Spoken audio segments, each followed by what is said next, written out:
Gold, trusted gold buyers. మీరు తాకట్టు పెట్టిన బంగారాన్ని విడిపించి ఈ రోజు ఉన్న మార్కెట్ ధరకు కొనబడను.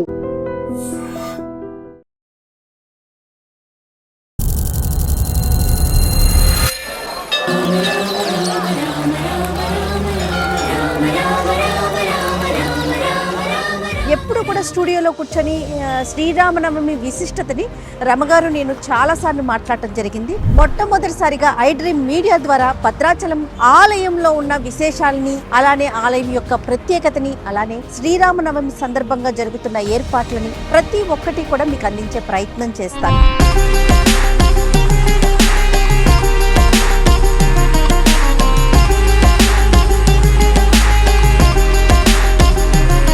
భద్రాచలం వచ్చేసాము, గోదావరి తీరాన్ని ఉన్నాము. బాగుంది కదా? బాగుందండి. అందరూ కూడా చక్కగా స్నానాలు కూడా చేస్తూ ఉన్నారు. ఈ నదీ తీరాల ఉన్న క్షేత్రాలు ఎక్కువ మహత్యం కలిగి ఉంటాయి. శ్రీరామనవమి దేశమంతా చేసుకుంటాం. అయితే ప్రత్యేకంగా తెలుగు వారికి ఏంటంటే పుట్టినరోజు పండుగ నాడే పెళ్లి పండుగను కూడా జరుపుకునే విధానం మనకు ఉన్నది. కాబట్టి తిరుకళ్యాణ బ్రహ్మోత్సవాలు జరుగుతున్నాయి భద్రాచలంలో. సీతారామ కళ్యాణం విశేషంగా జరుగుతుంది.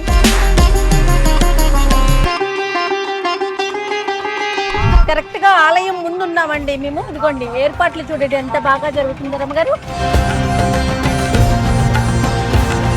భద్రాచలంలో శ్రీరామనవమి మాకు సంవత్సరంలో మొట్టమొదటి ఉత్సవం. సుమారుగా ఎంతమంది భక్తులు హాజరవుతారు స్వామి? లక్షలాది మంది భక్తులు వస్తారు. శ్రీరామనవమి అంటే స్టూడియోలో కూర్చొని మాట్లాడుకుంటాం, ఇంట్లో పూజ చేసుకుంటాం. కానీ పండుగకు ముందుగానే ఒక 4 రోజుల ముందుగానే మేము భద్రాచలం రావటం, ఇక్కడ ఆలయంలోని అణువుని మీ అందరికీ చూపించే ప్రయత్నం చేయటం నిజంగా పూర్వజన్మ సుకృతంగానే అనిపిస్తామండి. అందరికీ నమస్తే అండి, నేను మీ జయ. ఈ నెల 27వ తారీఖున శ్రీరామనవమి ఉంది. ఈ సందర్భంగా నేను రమగారు మొట్టమొదటిసారిగా భద్రాచలం బయలుదేరామండి. హైవే మీద ఉన్నాను.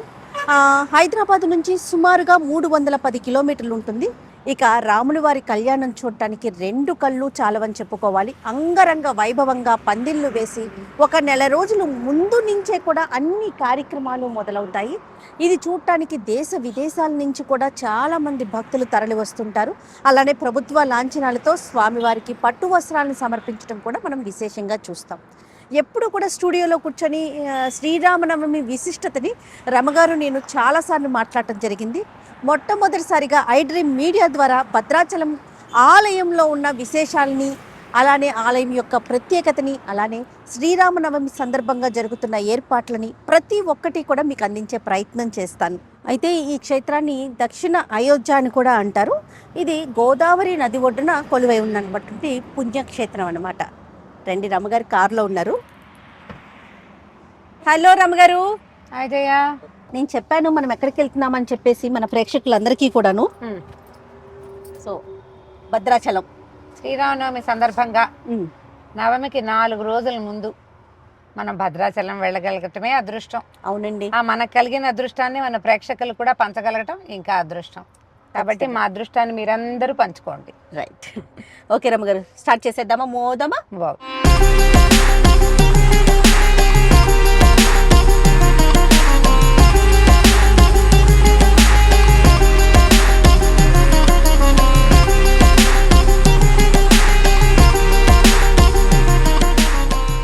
ఐ డ్రీమ్ మీడియా ప్రేక్షకులందరికీ శ్రీరామనవమి శుభాకాంక్షలు. మేము నిన్న మధ్యాహ్నం హైదరాబాద్ నుంచి బయలుదేరి భద్రాచలం చేరుకున్నామండి. నైట్ స్టే చేసాము. మార్నింగే రెడీ అయ్యి ఆలయానికి వెళ్ళే ప్రయత్నంలో ఉన్నాము. అయితే ఈలోపు ఇక్కడ కొన్ని విషయాలు మాట్లాడుకుందాము. మన రాముల వారి కళ్యాణం గురించి, ఏర్పాట్ల గురించి ఇవన్నీ కూడా మాట్లాడుకుందామని చెప్పేసి నుంచున్నాం. ఏం రామగారు? దక్షిణ అయోధ్య మంత్రాలు వినిపిస్తున్నాయి. సంగీతం వినిపిస్తుంది. గాలిలోనే గాలంతా రామమయంగా ఉంది. బాగా ఏర్పాట్లు కూడా చాలా బాగా కనపడుతున్నాయి. మనం ఊర్లోకి ఎంటర్ అవుతూనే పందిర్లు అవి కనిపిస్తున్నాయి, లైట్లు అవి బాగా కనపడుతున్నాయి. దగ్గరకు వెళ్తే ఇంకా ఎట్లా ఉంటుందో, ఇంకా మనం యువతలే ఉన్నాం కదా. అయితే ముందు నుంచే ఏర్పాట్లు చేస్తారు కదా రమ్మగారు? నెల ముందు నుంచే మొదలవుతుంది. ఇంచుమించుగా హోలీ పండుగ అప్పటి నుంచే స్టార్ట్ చేస్తారంటే మనకి తలంబ్రాలకి వాటికి చుట్టుపక్కల గ్రామాల నుంచి వస్తాయి బియ్యం, తలంబ్రాల ధాన్యం వస్తుంది కదా. వీటిని గోటితోటి ఒలుస్తారు. అది ముందు నుంచి పద్ధతిగానే ఉంది. ఇప్పుడు ఇంకా విశేషంగా చాలా గ్రామాలు వాళ్ళు ఇందులో పాల్గొంటారనమాట, భక్తులు విశేషంగా. మనకి ప్రభుత్వం వాళ్ళు ముత్యాల తలంబ్రాలు ఇస్తారు. ఈ మిగిలిన తలంబ్రాలు ఇక్కడ స్వామివారికి సేవించేవన్నీ కూడా గోటుతోటి వలిచి తీసుకొస్తారు. బట్ దంపటము ఇంకో రకంగా చేయరు, చాలా పవిత్రంగా పద్ధతిగా చేస్తారట. అదొకటైతే శ్రీరామనవమి దేశమంతా చేసుకుంటాం. ప్రతి పల్లెలోనూ రాముల వారికి పుట్టినరోజు పండుగ చేస్తాం. అయితే ప్రత్యేకంగా తెలుగు వారికి ఏంటంటే పుట్టినరోజు పండుగతో పాటు పెళ్లి పండుగ కూడా చేసుకోవటము చాలా రామదాస్ గారు ఏర్పరిచిన విధానంగానే చెప్తారు. మన దగ్గర చూసి ఇప్పుడు అన్ని చోట్ల మొత్తం తెలుగు తాట అన్ని చోట్ల కూడా సీతారామ కళ్యాణం చేసుకుంటారు. సీతా కళ్యాణ ఘట్టమే చాలా విశేషమైంది. ఆ శివధనుర్భంగము, ఆ బాలరాముడు లక్ష్మణుడితో కలిసి అక్కడికి రావటము, ఈ కథా విశేషాన్ని గనక ఈ రోజున మనం కళ్యాణం రోజున చదువుకుంటే ఆడపిల్లలకి పెళ్ళిళ్ళు కాకపోయినా మగపిల్లలకి ఎప్పటికీ పెళ్ళిళ్ళు కావట్లేదని అనిపించినా కూడా సీతా కళ్యాణంలో పాల్గొనటం కానీ సీతా కళ్యాణ ఘట్టం చదువుకోవటం కానీ వినడం కానీ విశేషమైన ఫలితాన్ని ఇస్తుంది. భద్రాచలం లాంటి అద్భుతమైన క్షేత్రాన్ని జీవితంలో ఒక్కసారైనా చూడాలి. మొత్తం మన తెలుగు వాళ్ళందరూ కూడా జీవితకాలంలో ఒక్కసారైనా భద్రాచల దర్శనం చేయాలి. అయితే అక్షితలు కూడా మనకి ఊర్లలో ఉన్న వారికి కూడా దూర ప్రాంతాల్లో ఉన్న వారికి కూడా పంపిస్తున్నారు. వాటిని జాగ్రత్తగా దాచుకొని ఉంచుకుంటాం కదా. నా దగ్గర 20 ఏళ్ల నాటి అక్షతలు కూడా ఉన్నాయి జయ. ఏటా వచ్చినవి కొన్ని ముత్యాలు కాసిన బియ్యము వస్తాయి. బియ్యం కాస్త అటు ఇటు కదులుతుంది అని అనిపించినప్పుడు పక్షులకు పెడతాను. అట్లా ఇన్ని ముత్యాలు నా దగ్గర ఉన్నాయి. ఎవరు వచ్చినా నాకు అవి పట్టుకొస్తారు. 2-3 నుంచి వస్తున్నాయి. వస్తున్న ముత్యాలు మళ్ళీ ఏం చేసినా వాటిని దండగుచ్చి ఇంట్లో ఉన్న ప్రతిమలకు వేసుకుంటూ ఉంటాను అనమాట. మా దేవుడి మందిరంలో నువ్వు చూసావు కదా ముత్యాల దండ ఉంది. భద్రాచలం నుంచి వచ్చిందేనా? కానీ మన వెనకాల ఘట్టం చూడండి, శబరి ఆయనకి తినిపిస్తోంది అనుకుంటాను కదండి, పళ్ళిస్తోంది. అంటే ఇక్కడ ఒక ప్రత్యేకత ఉంది. ఈ మన భద్రాచలం రాముల వారిని మొట్టమొదట చూసింది పోగలదమ్మ కానీ ఒక ఈ ప్రాంతపు గిరిజన స్త్రీ అనాలేమో మరి. ఈ ప్రాంతపు ఆవిడ శబరి వంశస్థురాలు అని ఒక వాక్యం చెప్తారు. ఆవిడ కూడా అట్లాగే ఈ అడవుల్లో తిరిగే వాళ్ళకి ఆ పుట్టలో రామనామం కనపడి ఆవిడకి పుట్టలో ఉన్న రాముల వారిని చూసి గోదావరి నీటితో అభిషేకం చేసి పుట్టలో నుంచి బయటికి తీసుకొచ్చింది. అట్లా బయటికి తీసుకురాబడినటువంటి ఆ ప్రతిమట దాదాపుగా 2000 సంవత్సరాల నాటి ప్రతిమని ఇప్పుడు మనం దర్శనం చేస్తున్నాం అనమాట. అంత పాతది, అప్పటి నుంచి ఉన్నదే. తర్వాత దొరికింది ఇటీవల రామదాస్ గారి కాలంలో మనకు దొరికింది కదా, మనకు లభించింది. అట్లా ఈ పోగల దమ్మక్క వల్ల లభించింది. ఆమె శబరి సంతతి అవ్వటం వల్ల ఈ ప్రతిమలు మనకు విశేషంగా కనపడతాయి. చాలా బాగుంది కదా.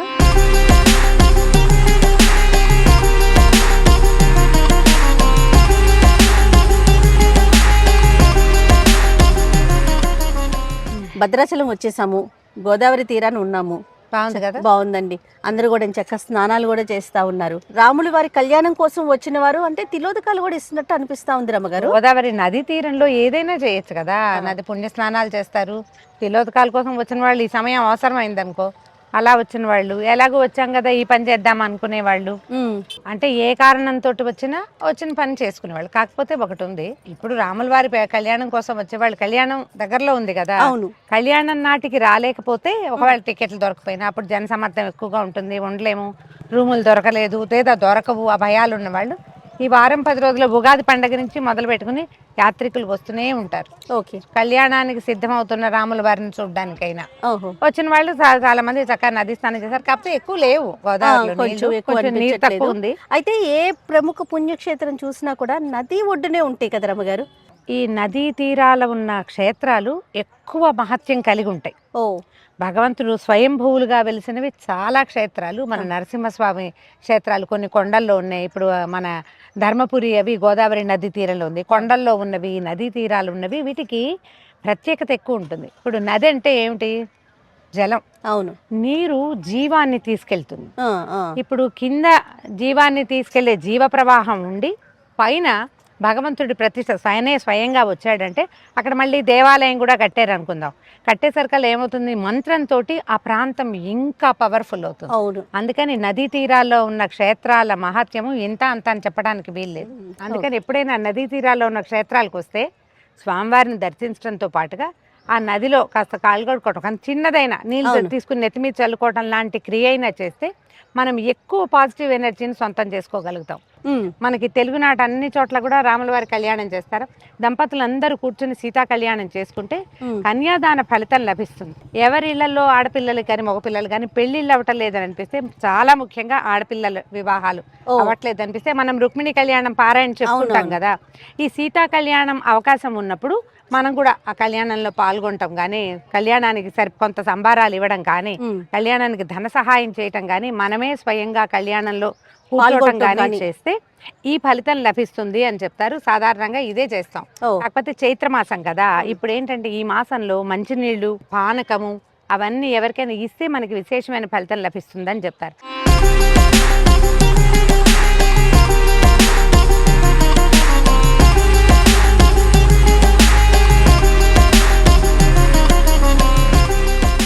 కరెక్ట్ గా ఆలయం ముందున్నామండి మేము. ఇదిగోండి ఏర్పాట్లు చూడండి ఎంత బాగా జరుగుతుంది రమ్మగారు. ఎంట్రన్స్ అంటే చూడండి చక్కగా గంటలు పెట్టి చాలా బాగా కడుతున్నారు కదా ప్రకారం. ఆ పక్కంతా చాందినీలు కడుతున్నారు చూడు. అంటే ఇది చూడండి ముందు చాలా అందంగా ఉంది. టెంపుల్ థీమ్ లో చేశారు. ఆ ఫీల్ కనిపిస్తా ఉంది చూడండి. అందుకని ఏనుగులు, గంటలు, రామదాస్ గారి విగ్రహం, రామదాస్ గారి విగ్రహము చాలా బాగుంది. ఏర్పాట్లు అయితే బాగా ఉన్నాయి అన్ని చోట్ల. కూడా ఇదిగో మండపాల కోసం, కళ్యాణ మండపం కోసం, పందిరి వేయటం కోసం మొత్తం అంతా రెడీగా చేసుకున్నారు. అదే ఇప్పుడు పైప్స్ ఉన్నాయి, అది చూడు అక్కడ చాందిని లాగా కట్టారు కదా. ఈ తెల్లటి ఉంటే ఏమవుతుందంటే ఎండ తక్కువ ఉంటుంది.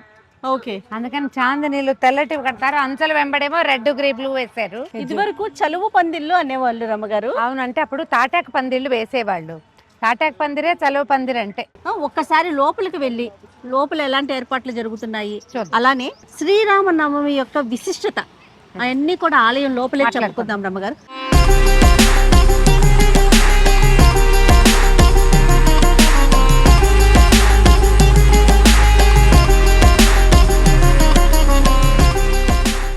జై శ్రీరామ్. జై శ్రీరామ్. ఎక్కడి నుంచి వస్తున్నారు? మాల యొక్క విశిష్టత ఒక్కసారి. మేము మెదక్ డిస్టిక్ చేగుంట మండల్ పెద్దసనూరు అన్న గ్రామ పంచాయతీ నుంచి వస్తున్నాము. మాచిన్పల్లి అనే ఒక గ్రామంలో హనుమాన్ మందిరం దగ్గర మేము మాల దీక్ష ధరించాము. మేము ఫిబ్రవరి 18న 41 రోజు దీక్ష ధరించడం జరిగింది. రామయ్య దర్శనం చేసుకుందామని వచ్చి మేము కొండగట్టులో ఏప్రిల్ 2న. ఇదంతా కాలినడకనే సాగుతుందండి ఎట్లాగా? ఇదంతా మేము ఈడికైతే రామయ్య దగ్గరికి మేము కారులోనే వచ్చాము. మేము కొండగట్టుకి మా ఇంటి దగ్గర మా ఉండే సన్నిధి దగ్గర నుంచి మేము కొండగట్టుకు పాదయాత్రను దీక్ష యొక్క విశిష్టత ఏంటి? మనకు దేవుని మీద ఒక నమ్మకం. దేవుడు ఏమైనా సమస్యలు ఉంటే, ఏమైనా బాధలు ఉంటే దేవుని దగ్గర తీర్చుదామని దేవుని మీద ఒక నమ్మకం తోటి మేము దీక్ష ధరించడం జరుగుతుంది.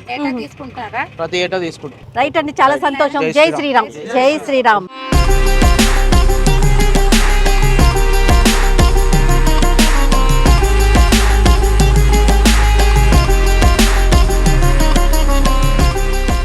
రమ్మగారు, నేను ఆలయ ప్రాంగణంలో ఉన్నామండి. భక్తుల రద్దీ అయితే ఎంత ఎక్కువ ఉందో, ఇసుకేస్తే కూడా రాలనంత జనం కనిపిస్తూ ఉన్నారు. అయితే దర్శనానికి కాస్త సమయం ఉందని చెప్పేసి ఆలయంలోనే కూర్చొని మరీ మాట్లాడుతూ ఉన్నాము.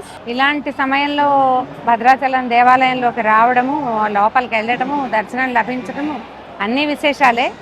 ఆ విశేషాలతో పాటు మరిన్ని కొత్త కొత్త విశేషాలు ఏమైనా తెలుసుకుని మీకు తెలియజేస్తాం. రైట్. అంటే ఇంతవరకు ఎప్పుడు కూడా ఎక్స్పీరియన్స్ చెయ్యిందండి ఇది. ఎప్పుడు కూడా శ్రీరామనవమి అంటే స్టూడియోలో కూర్చొని మాట్లాడుకుంటాం, ఇంట్లో పూజ చేసుకుంటాం. కానీ పండుగకు ముందుగానే ఒక 4 రోజుల ముందుగానే మేము భద్రాచలం రావటం, ఇక్కడ ఆలయంలోని అణువుని మీ అందరికీ చూపించే ప్రయత్నం చేయటం నిజంగా పూర్వజన్మ సుకృతంగానే అనిపిస్తూ ఉంది. ఆ దేవాలయ ప్రాంగణం అంతా కూడా చాలా విశాలంగా ఉంది. ఇదివరకటికి ఇప్పటికీ వైశాల్యం పెరిగిందేమో అనిపిస్తోంది. డెవలప్మెంట్ అవుతూ ఉంటాయి కదా. అవును, భక్తుల రద్దీ చాలా ఉంది. అంటే నవమి నాటికి రాలేము అని అనుకున్న వాళ్ళు చాలా మంది ముందే రావటం వల్ల బయట రద్దీ కనపడలేదు. కానీ దేవాలయంలో మంచి తొక్కిసలాటగానే ఉంది. అందరికీ దర్శనం లభిస్తుందట మధ్యాహ్నం వేళకి. మేము కూడా దర్శనం చేసేసుకుంటాం మరి కాసేపట్లో. తర్వాత మనం శ్రీరామనవమికి సంబంధించిన మరిన్ని విశేషాలని మాట్లాడుకుందాం.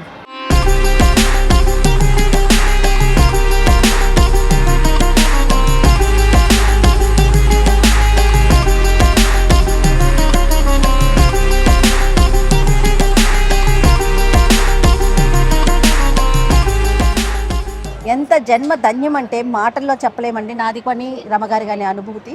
ఎప్పుడు కూడా నేను పదే పదే ఇదే మాట చెప్తూ ఉన్నాను. స్టూడియోలో కూర్చొని గత కొన్ని సంవత్సరాల నుంచి శ్రీరామనవమి విశిష్టతని రకరకాల వీడియోల రూపంలో మీ అందరికీ అందించాము. అయితే ఈరోజు స్వయాన భద్రాచలంలో రాముల వారి సన్నిధిలో కూర్చొని మాట్లాడుకునే అవకాశం ఆ భగవంతుడు మాకు కల్పించాడు. అత్యద్భుతమైన దర్శనమైంది. ఇంత ఎక్కువ హడావిడిగా ఉన్న సమయంలో స్వామివారికి ఎదురుగా కూర్చుని చక్కగా అత్యద్భుతమైంది 10 నిమిషాల పాటు. అవును, నేను ఎన్ని శ్లోకాలు చదివేసుకున్నాను, ఎన్ని స్తోత్రాలు చదివాను, కన్నుల పండగగా చూసావు. చాలా అద్భుతమైన దర్శనం అయింది. రైట్. రమగారు, శ్రీరామనవమి విశిష్టత. దేశమంతా రాముల వారి పుట్టినరోజు చేసుకుంటారు. ఒక్కొక్క రాష్ట్రంలోనూ ఒక్కొక్క రకంగా చేస్తారు. మనకి ఈ తెలుగు నేల మీద భద్రాచలంలో, తెలంగాణ రాష్ట్రంలో ఉంది భద్రాచలం. ఇక్కడ విధానం ఏంటంటే పుట్టినరోజు నాడు రాముల వారికి పెళ్లి పండగ నిర్వహించడం కూడా. అంటే కొన్ని చోట్ల ఈ సమయంలోనే వివాహం అయిందని కూడా చెప్తారట. అంటే అభిజిత్ లగ్నంలో అయ్యిందని. అదే అభిజిత్ లగ్నం ఇప్పుడు కూడా ఏంటంటే 12 గంటల తర్వాత కదా చేస్తారు. ఈ దేవాలయాన్ని నిర్మించిన కంచర్ల గోపన్న గారు మనకి రామదాసుగా ప్రఖ్యాతిగాంచినటువంటి భక్తాగ్రగణ్యులు వారి ఏర్పాటు ప్రకారము స్వామివారు అంతరాలయంలో లోపల ఉన్న అన్ని కళ్యాణాలు దేవాలయంలో జరుగుతాయి. ఇక్కడ రాముల వారి కళ్యాణం మాత్రం బయట బయట కళ్యాణం చేసే విధానాన్ని గోపన్న గారే ప్రవేశపెట్టారు. అంటే అందరూ చూడాలన్న ఉద్దేశం ప్రజలకి అందుబాటులో ఉండటం కోసం స్వామి ఊరేగి అందరికి లోక కళ్యాణం కోసం బయట కళ్యాణం అనే విధానం వల్ల ఈ బయటే కళ్యాణం జరుపుకోవటం వల్ల ఏంటంటే మనం అందరం ప్రజలంతా చూడగలుగుతారు. ఇప్పుడు దేవాలయం లోపల కళ్యాణం జరిగితే ఎట్లా చేయగలుగుతాము? ఇరుకు జనానికి అందరికి అవకాశం లభించదు. కాబట్టి స్వామి వేయించేపుగా బయటకు వస్తారు, ఊరేగింపుగా బయటకు వచ్చి బయట వేయించేపు చేయించి అక్కడ కళ్యాణం జరిపించడం ఇక్కడ విధానంగా కనపడుతుంది. మనకి రామాలయాల్లో అన్ని చోట్ల రాముల వారు కోదండం ధరించి కనిపిస్తారు. మానవావతారంగా వచ్చినటువంటి విష్ణుమూర్తి మానవుడుగా ఎలా సంచరించాడో చెప్పేటువంటి రామాయణంలో ఎట్లాంటి స్వరూప వర్ణన కనపడుతుందో అదే స్వరూపంతో మనం అన్ని చోట్ల చూస్తాం. భద్రాచలం ప్రత్యేకత ఏంటంటే స్వామివారు చతుర్భుజ నారాయణమూర్తిగా దర్శనమిస్తారు. వైకుంఠరాముడు శంఖచక్రాలు ధరించి, తర్వాత కోదండము అస్త్రాలు ధరించి మనకి ప్రత్యేకంగా దర్శనమిస్తారు. అమ్మవారు ఎడమ తొడ మీద వామాంక స్థిత జానకి అని చెప్తారు. ఎడమ వైపు తొడ మీద అమ్మవారు కూర్చున్నట్టు, లక్ష్మణ స్వామి కుడివైపు నుంచున్నట్టుగా కనపడుతూ వైకుంఠ నారాయణ స్వరూపంలాగా వైకుంఠ రాముడుగా మనకి దర్శనమిస్తాడు. అన్ని చోట్ల మానవావతార స్వరూపంగా కనపడే రాముడు ఇక్కడ ఒక్క చోట అత్యంత ప్రత్యేకమైన స్వరూపంలో కనపడడం వల్ల స్వయంభువుగా భద్రగిరి అనే చెప్పబడేటువంటి భద్రుడనే భక్తుడి కోరిక మీద స్వామివారు వెలిసి, అది కూడా ఆయనకి ఒక తొందరపాటులో భక్తుడికి దర్శనమిచ్చేయాలన్న దాంతో నారాయణ స్వరూపంగా దర్శనమిచ్చి ఆయన రాముడిగా కోరుకుంటే కోదండము అవి ధరించి కనిపించారని, అందువల్ల శంఖచక్రాలు ఉన్నాయని చెప్తారు. భద్రుడనే భక్తుడిని కరుణించడం కోసం వెలసిన స్వరూపం అవటం వల్ల ఒక భక్తుడి కోసం వెలిసింది. అంటే మనందరి కోసం మళ్ళాంటి వాడే కదా ఆయన. మేరుపర్వతం యొక్క కుమారుడని భద్రగిరి అని చెప్తారు. చిన్న కొండ, ఆ కొండ మీద వెలిసారు. తర్వాత కాలంలో ఎప్పుడో పోగల దమ్మక్క అనే ఒక ఆమెకి, ఒక గిరిజన స్త్రీకి స్వామివారు ఒక పుట్టలో దర్శనం ఇచ్చారు. ఆమె చాన్నాళ్లు సేవించి చేతొచ్చినంత సేవ చేసి ఈ ప్రాంతానికి తహసీల్దార్గా వచ్చినటువంటి రామదాస్ గారికి కంచర్ల గోపన్నగా ప్రఖ్యాతులు అప్పటి వారికి చూపిస్తే ఆయన ఈ దేవాలయాన్ని నిర్మించారు. ఇప్పుడు ఎన్ని సంవత్సరాలు, 300-400 సంవత్సరాలుగా ఇలాగే సేవలు అందుకుంటూ మనకి భారత ప్రభుత్వం మన స్వతంత్రోద్యమం అవి అయిన తర్వాత, మన దేవాదాయ శాఖ అవి ఏర్పడిన తర్వాత ఈ దేవాలయ జీర్ణోద్ధరణ అవి చేసి దేవాలయాన్ని విశాలం చేశారు. 60లో జరిగింది. దానివల్ల మనం ఇంత విశాలమైన దేవాలయాన్ని అది చూడగలుగుతాం. కొత్త మెట్లు కట్టడము ఇవన్నీ అదేంటంటే నదీ తీర ప్రాంతం కదా, ఇక్కడ వరదలు రావడం లాంటి సమస్యలు ఉన్నాయి ఇక్కడ. అయినా కూడా దేవాలయం గుట్ట మీద ఉండటం, ఎత్తుగా మెట్లు ఉండటం వల్ల దేవాలయానికి ఏ ఇబ్బంది లేకుండా ప్రత్యేకమైన స్వరూపంలో కనపడతారు. ఏ ఉత్సవమూర్తులకైతే మనం కళ్యాణాన్ని చూస్తామో వారిని తీసుకొచ్చింది ఎక్కడి నుంచి? శ్రీరంగం నుంచి తెచ్చారు.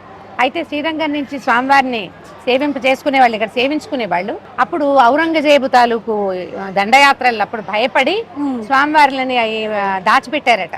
గోదావరి నదీ తీరంలో దాచేశారు. దాచిన తర్వాత ఏమైంది, స్వామివారి విగ్రహం కనపడకుండా ఈ మూలవరులకి అడ్డంగా ఒక గోడ కట్టేశారట. అర్చకులే చేశారు. ముందు అలాంటి ఒక మూర్తిని ప్రతిష్ఠ చేస్తే ఔరంగజేబు సైనికులు వాళ్ళు ముందున్న మూర్తినే ధ్వంసం చేసి వెళ్ళిపోయారు. వాళ్ళు వెళ్ళిపోయిన తర్వాత మళ్ళీ ఆ గోడను తీసేసి వెనకాల ఉన్న స్వామిని మళ్ళీ సేవించుకోవటం మొదలు పెట్టారు. అయితే గోదావరి వరదల వల్ల మళ్ళీ మా ఉత్సవ వర్లని తీసుకురావడానికి వెళ్తే మన రామలక్ష్మణులు ఇద్దరే లభించారట, 2 విగ్రహాలే లభించాయి. అవును. సీతాదేవి విగ్రహం లభించలేదు. దాంతో చాలా దుఃఖపడి ఏం చేయాలి అంటే ఈ భక్తులలో ఒకరికి ఫణిగిరి అనే చోట అక్కడ సీతాదేవి విగ్రహం ఉందని వారిని తీసుకొచ్చి ఇక్కడ పెట్టమని ఆదేశం లభించింది. స్వప్నాదేశమే కలిగిందట. అప్పుడు వీళ్ళు ఫణిగిరి వెళ్ళి ఇక్కడ నుంచి అర్చకులు అమ్మవారిని తీసుకొచ్చుకున్నారు, సీతాదేవిని. ఫణిగిరి నుంచి వచ్చిన సీతాదేవి, శ్రీరంగం నుంచి వచ్చిన రామలక్ష్మణుల విగ్రహాలతోటే ఇప్పటికీ ఉత్సవరులకి సేవ జరుగుతుంది. వారికి కళ్యాణం కూడా జరుగుతుంది. ఆ కళ్యాణమూర్తుల్ని శ్రీరామనవమి రోజున మనం అందరం సేవించుకుంటాం.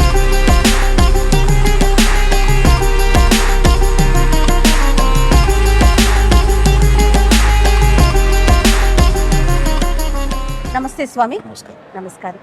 శ్రీరామనవమి అనగానే మనకి భద్రాచలం గుర్తొస్తుంది అంగరంగ వైభవంగా. అంటే మన తెలుగు రాష్ట్రాల నుంచే కాకుండా వివిధ రాష్ట్రాల నుంచి, వివిధ దేశాల నుంచి కూడా స్వామివారి కళ్యాణం తిలకించడానికి భక్తులు అశేష సంఖ్యలో హాజరవుతూ ఉంటారు. ఇక్కడ జరుగుతున్న ఏర్పాట్ల గురించి, కళ్యాణ విశిష్టత గురించి, నవమి గురించి ఒక్కసారి మీ మాటల్లో.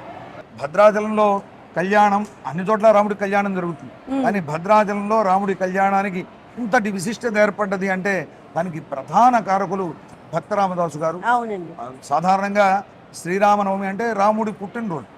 ఆ రోజు కళ్యాణం రామాయణంలో కూడా మనకి పాల్గొన పౌర్ణమి నాడు జరిగింది అంటారు పెద్దలు. అవును. కానీ యస్యావతార దివసే తస్య కళ్యాణమాచరేతని రామదాసు గారు ఆనాడు ఇక్కడ ఏర్పాటు చేసేటప్పుడు ఆలయం అంతా నిర్మాణం చేశాక ఇక్కడ ఆలయంలో స్వామికి నిత్యోత్సవాది సమస్త కైంకర్యాలు నిర్విఘ్నంగా సాగడం కోసం వారి గురువుగారైనటువంటి రఘునాథ భట్టరాచార్యుల వారు, రామదాసు గారి గురువు గారు, వారి ఆదేశం మేరకు ఇక్కడికి 5 గోత్రాల వారిని శ్రీరంగాది ప్రాంతాల నుండి ఏర్పరిచారు. భద్రాచల క్షేత్ర మహాత్మ్యం చాలా విశిష్టత. భద్రాచల క్షేత్ర మహాత్మ్యం అనేది మనకి బ్రహ్మ పురాణంలో తెలుపబడి ఉంది. రామావతార అనంతరం వైకుంఠానికి వెళ్ళిపోయాడు స్వామి. అప్పుడు మళ్ళీ భద్రుడు అనేటువంటి మహర్షి తపస్సు చేయడం వల్ల వైకుంఠంలో ఉండేటువంటి నారాయణుడు మళ్ళీ రామ రూపాన్ని ధరించి ఇక్కడ ఆయనకి ప్రత్యక్షమయ్యాడు. ముఖ్యంగా శ్రీరామనవమికి సంబంధించి ఏర్పాట్లు ఎప్పటి నుంచి జరుగుతాయండి? అంటే భద్రాచలంలో శ్రీరామనవమి మాకు సంవత్సరంలో మొట్టమొదటి ఉత్సవం, అంటే సంవత్సరం మొదట్లోనే వస్తుంది. అవును. కాబట్టి మాకు ఇక్కడ ఒక లింకప్ ఉంటుంది. అంటే సంవత్సరం మొదల్లో ఈ ఉత్సవం జరుగుతుంది. సంవత్సర అంతంలో అంటే పాల్గొన పౌర్ణిమ నాడు స్వామివారికి హోళీ ఉత్సవం అంటారు. ఆ రోజే సీతమ్మ వారి పుట్టినరోజు కూడా భావిస్తారు. అసలు అవాలే సీతారామ కళ్యాణం జరిగిందట మామూలుగా లోకంలో. ఆ రోజు ఇక్కడ వసంతోత్సవాన్ని చాలా వైభవంగా నిర్వర్తిస్తారు. ఆ వసంతోత్సవం నాడే మళ్ళీ జరగబోయేటువంటి సీతారామ కళ్యాణానికి నాందిగా భావిస్తాం భద్రాచలంలో. దానికే ఇక్కడ తలంబ్రాలోకి పసుపుని దంచడం, ఇక్కడ స్వామివారి పెళ్లి పనులన్నీ ప్రారంభం చేయడం జరుగుతుంది. ఆ తర్వాత ఉగాది నాడు ప్రతి సంవత్సరం కూడా ఇప్పుడు అంకురారోపణ కార్యక్రమాన్ని, అంటే స్వామివారిని పెళ్లి కొడుకుని చేయడం. ఆ తర్వాత ఇక్కడ ఆస్థాన మండపంలో స్వామివారికి ఈ ఉత్సవాన్ని ఆరంభం చేస్తూ దానికి ప్రత్యేకమైనటువంటి ఒక స్తపనాన్ని నిర్వర్తించి అదే రోజు స్వామివారికి ఈ స్వామివారి కళ్యాణం చేసే సమస్త సేవకులు పరివారమైన మా అందరికీ కూడా ఆ చేసేటువంటి యోగ్యత కోసం రక్షాబంధనాన్ని ధరిస్తారు, స్వామివారికి ధరింపజేస్తారు. స్వామివారికి ఏమో ఈ కళ్యాణోత్సవ క్రతు సాఫల్య దీక్ష కోసం స్వామివారికి, అలాగే చేసేటువంటి ఆ యోగ్యత కోసం స్వామివారికి ఒక పరికరం లాగా మనం ఉండి చేయాలి అని ఆగమశాస్త్రం చెప్తోంది. భగవతో బలేన భగవతో వీర్యేణ భగవత తేజస భగవత కర్మణ భగవత కర్మ కరిష్యామి. అంటే ఆయన ఇచ్చిన శక్తితో ఆయన సేవని ఆయన సేవకుడిగా భావిస్తూ స్వామికి చేయాలి.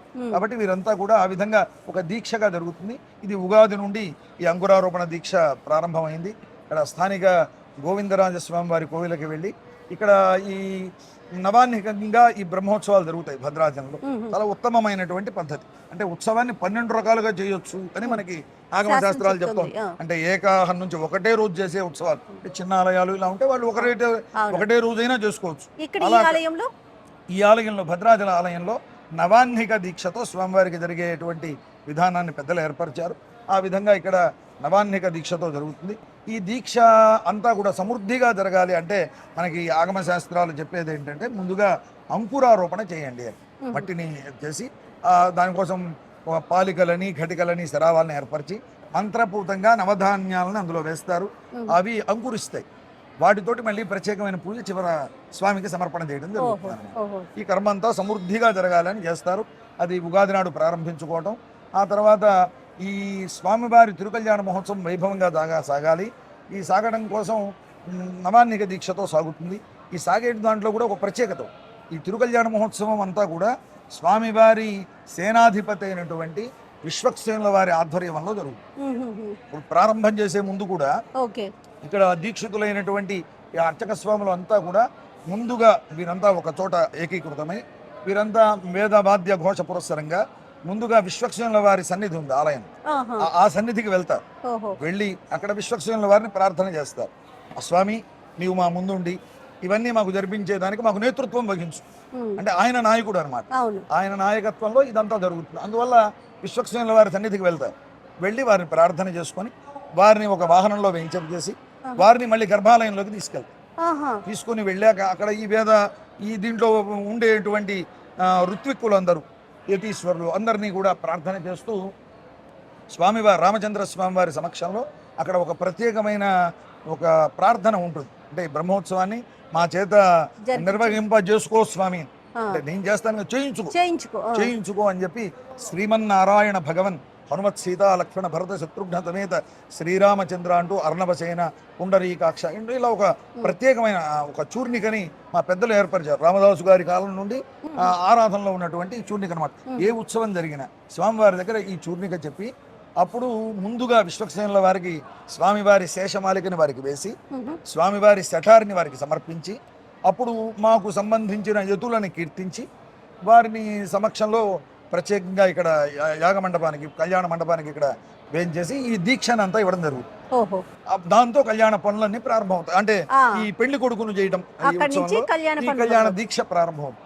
ఆ తర్వాత ఈ దీక్షలో విశ్వక్సేనుల వారి సమక్షంలో ధ్వజారోహణ పురస్సరంగా ఇది జరుగుతాయి. ధ్వజారోహణం ఎప్పుడు చేస్తారు? ధ్వజారోహణం అంటే కళ్యాణానికి 2 రోజులు ముందు. అంటే ఇప్పుడు మనం 27వ తారీఖు కళ్యాణం చేస్తాం కాబట్టి 25వ తారీఖు ధ్వజారోహణ చేయడం జరుగుతుంది. మరి ధ్వజం అంటే కేవలం ఒక గరుత్మంతుణ్ణి మనకు ఆగమ శాస్త్రంలో ఎలా వేయమని చెప్పారు. గగనే గమనారంభ పక్ష విక్షేపణాన్వితం అంటూ ఆయన ఆ గాల్లో ఎగరడానికి సిద్ధంగా ఉండేట్టుగా, అష్టనాగులతో కూడి ఉండేట్టుగా, ఏ నాగులకి ఏ రంగు, ఇవన్నీ కూడా మనకి ఇలా ఆగమ శాస్త్రంలో చెప్పారు. ఆ విధంగా వేయాలి. ఆ విధంగా గరుత్మంతుల వారిని వేసి దాన్ని మనం 25వ తారీఖు ధ్వజారోహణ చేస్తాం. దానికి ముందు రోజు ఇక్కడ వేసినటువంటి వారు అర్చక స్వాములకి సంబంధికుల్లో ఒకరు స్థానిక జీయర్ మఠంలో ఈ గరుడోత్సవం అని చెప్పి జరుగుతుంది. అక్కడ నుంచి వేదవాద్య ఘోష పురస్సరంగా ఆలయానికి తీసుకుని వచ్చి స్వామివారికి ఎదురుగుండా సమర్పణ చేసి సర్వేశ్వర జగన్మయ త్వయా యథాతు కథితం తథా శక్తుం తథా కర్తుం అశక్యతే అంటూ నీ చల్లని చూప గరుడపటంపై ప్రసరిస్తే అందులో ఉండే దోషాలన్నీ కూడా హరింపజేయ స్వామి అని స్వామిని ప్రార్థించి ఇక్కడ వైనతేయ ప్రతిష్ఠ జరుగుతుంది. మామూలు విగ్రహాలకన్నిటికీ 5 రోజులు ఎలా జరుగుతుందో ఈ ధ్వజ పటానికి కూడా వివిధ అందులో చెప్పినటువంటి వివిధ ఆగమ శాస్త్రంలో చెప్పిన తీరుతో ఈ వైనతేయ ప్రతిష్ఠ జరుగుతుంది. ఇప్పుడు 24వ తారీఖు రాత్రిపూట 25వ రోజు స్వామివారికి ధ్వజారోహణ గావించడం ప్రతిష్ఠ పూర్తి తర్వాత కళ్యాణ ఘట్టం మొదలైంది. దాంతో ప్రారంభం. ఇక్కడ అగ్ని ప్రతిష్టాపన జరుగుతుంది. అంటే నవాన్నిక దీక్ష ఆ ధ్వజారోహణతో ప్రారంభం. సంతోషం. అందువల్ల ఇక్కడ ప్రత్యేకత అన్నమాట. ఇవన్నీ కూడా సుమారుగా ఎంత మంది భక్తులు హాజరవుతారు స్వామి? లక్షలాది మంది భక్తులు వస్తారు. మాకు కూడానండి ఎప్పుడు కూడా స్టూడియోలోనే కూర్చొని మాట్లాడుకునే వాళ్ళం. నవమి విశిష్టత ఇవన్నీ కూడా భద్రాచలం వచ్చి స్వామి వారి సన్నిధిలో మాట్లాడుకునే అవకాశం ఆ భగవంతుడి కల్పించాడు. ఛానల్ బయట వల్ల చాలా మంది దూరంగా ఉండేటువంటి భక్తులందరికీ కూడా ఇక్కడ జరిగేటువంటి ఈ క్షేత్ర వైభవాలని, ఎందుకంటే నాడు కేవలం కళ్యాణంలో 3 గంటలు అయితే అక్కడ జరుగుతుంది. ఇవన్నీ తెలుసుకోవడం కూడా కష్టం. ఇందులో తెలుసుకోవాల్సిన అంశాలు చాలా ఉన్నాయి. వాటి కోసం మీరు ముందస్తుగా వచ్చి ఎక్కువ విషయాన్ని జనానికి తెలియజెప్పాలి అనే లక్ష్యంతో మీరు రావడం మిమ్మల్ని కూడా అభినందిస్తున్నాం. ఇలాంటి వారి వల్ల భద్రాచల ఖ్యాతి మరింతగా అంటే ప్రతి వారికి సమగ్రంగా తెలవాలి అని భావిస్తాం. కానీ ఎంత అద్భుతమైన అమోఘమైన ఘట్టం అంటే రమ్మగారు, స్వయాన శ్రీరాములచంద్ర వారి దేవాలయం వెనకాలే కూర్చొని మనం మాట్లాడుకునే అవకాశం మనకి ఈ సంవత్సరం లభించింది. మరి పండుగ రోజు యొక్క విధి విధానాలు, శ్రీరామ నవమి యొక్క విశిష్టత ఒకసారి మనం మాట్లాడుకుందాం. ఏం రమ్మగారు? తప్పకుండా. నవమి పండుగ శ్రీరాముల వారి పుట్టినరోజు. అయితే ఎప్పుడో ఎన్నో యుగాల ముందు వాడైన రాముడు మనకి ఆరాధ్య దైవంగా ఉన్నాడు. భారతీయుల ఆరాధ్య దైవం శ్రీరామచంద్రుడు. శ్రీరాముని కథే మనకి ఆరాధ్య గ్రంథం కూడా. రామాయణాన్ని మించిన గ్రంథం లేదు, రాముడిని మించిన దైవము లేదు. అట్లాంటి నేపథ్యంలో మనం ప్రతి సంవత్సరము శ్రీరామనవమి జరుపుకుంటాం. ఎవరికి ఎంత చేతొస్తే అంత. పుట్టినరోజు పండుగ నాడే పెళ్లి పండుగను కూడా జరుపుకునే విధానం మనకు ఉన్నది కాబట్టి అని ఊరూరా మన దగ్గర ఉన్న ప్రతి ఊర్లోనూ కూడా సీతారామ కళ్యాణం విశేషంగా జరుగుతుంది. తిరుకళ్యాణ బ్రహ్మోత్సవాలు జరుగుతున్నాయి. భద్రాచలంలో ఏర్పాట్లు విశేషంగా కనపడుతున్నాయి. ఈ విశేషమైన నేపథ్యంలో మేము ఒకసారి దర్శనం చేసుకుని క్షేత్రంలోనే కూర్చుని ఈసారి శ్రీరామనవమి గురించి మాట్లాడే అవకాశం రావటం నిజంగా మా జన్మ ధన్యమైందని భావిస్తున్నాం. చాలా బాగుంది. అద్భుతం రమ్మగారు. ఇది స్వామివారికి ప్రధానంగా మనము ఈ రోజున పానకము వడపప్పు సమర్పించుకున్నాం. దీని వెనకాల ఉన్న ఆంతర్యం ఏమన్నా ఉందా? చైత్రమాసం వచ్చేసింది. చైత్ర వైశాఖ మాసాలని మధుమాధవ మాసాలు అంటారు. ఈ మధుమాసంలో ఎండలు ముదిరిపోతాయి. ముందొచ్చిన ఉగాది పండక్కి మనము వేపపూత పచ్చడి తిన్నాం. ఇక్కడ ఈ శ్రీరామనవమి పందిళ్లలో మిట్ట మధ్యాహ్నం అయితే కానీ కళ్యాణం జరపం. ఇప్పుడు ఆ మధ్యాహ్నం కళ్యాణం జరిపేటప్పుడు విపరీతమైన దాహంతో బాధపడతారు భక్తులు. అందుకని ఏదైనా ఒక తీయని వస్తువుని స్వామికి నివేదన చేసి అది పుచ్చుకుంటే కనుక దాహం తీరుతుంది, కళ్యాణపు వేడుకల్ని ఆస్వాదించగలుగుతాం. స్వామివారికి అత్యంత ప్రీతిపాత్రమైనదిగా ఇది సులువుగా తయారు చేసుకునేది కాబట్టి ఈ పానకాన్ని మనం ప్రత్యేకంగా చెప్తాం. మనకి నరసింహస్వామికి పానకం ప్రీతి, అవునండి, రాముల వారికి పానకం ప్రీతి, ఆంజనేయ స్వామికి పానకం ప్రీతి, వీళ్ళు ముగ్గురు కాకుండా అమ్మవారికి కూడా పానకం ప్రీతి, అమ్మవారికి కూడా ప్రీతి. అందుకని ఈ ప్రత్యేక చైత్రమాసపు నవరాత్రులలో మనం తప్పకుండా స్వామివారికి పానకాన్ని నివేదనగా చేస్తాం. పానకము వడపప్పు పెడతాము, కొబ్బరికాయలు కొడతాము, అరటిపళ్ళు నివేదన పెడతాం. పాయసాలు పులిహోరలు దద్దోజనాలు చేసుకోగలిగితే మా అధికం ఫలం దానికి మరీ మంచిదే. అవేవి చేయలేకపోయినా కొద్దిగా రాముల వారికి ఏదైనా పూజ చేసుకుని పట్టాభిషేక పటం ఏదైనా ఉంటే 4 పువ్వులు సమర్పించి గంధం సమర్పించి చక్కగా హారతి అందించి ఈ ఏదైనా చిన్న నివేదన అయినా సరే పానకము వడపప్పు లాంటిది నివేదన చేసుకున్నా కూడా శ్రీరామనవమి వేడుక మనం జరుపుకున్నట్టే. కళ్యాణోత్సవాలు మనం టీవీలలో ప్రసారాల్లో చూసే అవకాశం లభిస్తుంది కాబట్టి ఈ ప్రత్యేక దినం రోజున ఏంటంటే రాముల వారికి సంబంధించిన స్తోత్రాలు ఏవైనా చదువుకోండి, మంచిది. రామాయణం చదువుకోండి, చాలా మంచిది. వాల్మీకి రామాయణంలో కొంత భాగమైనా చదువుకోండి, రామకథని వినండి, అది కూడా మంచిది. ఇవేవి మీ వల్ల కాదు, శ్రీరామ అనుకోండి చాలు, ఎక్కువ సార్లు అనుకోండి. ఈ ప్రత్యేక దినం రోజున మనకి రాముల వారి పుట్టినరోజు. మర్యాద పురుషోత్తముడు రాముడు ఎవరితోటి గొడవ పడినవాడు కాదు, పోట్లాడినవాడు కాదు. అవసరమైతే యుద్ధం చేశాడు కానీ లేకపోతే ఎప్పుడు ఆయన తగాదాలకు దిగల.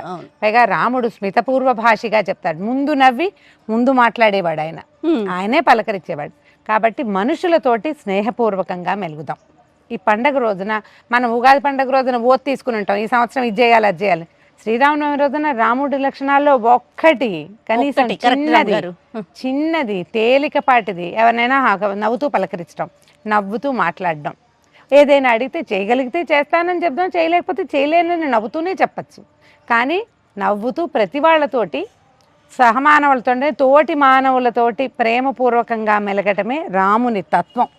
ఆ తత్వాన్ని అనుసరిద్దాం, చక్కగా శ్రీరామనవమి వేడుకని సుసంపన్నం చేసుకుందాం. సంతోషం రమ్మ గారు, మరొక్కసారి శ్రీరామనవమి శుభాకాంక్షలు.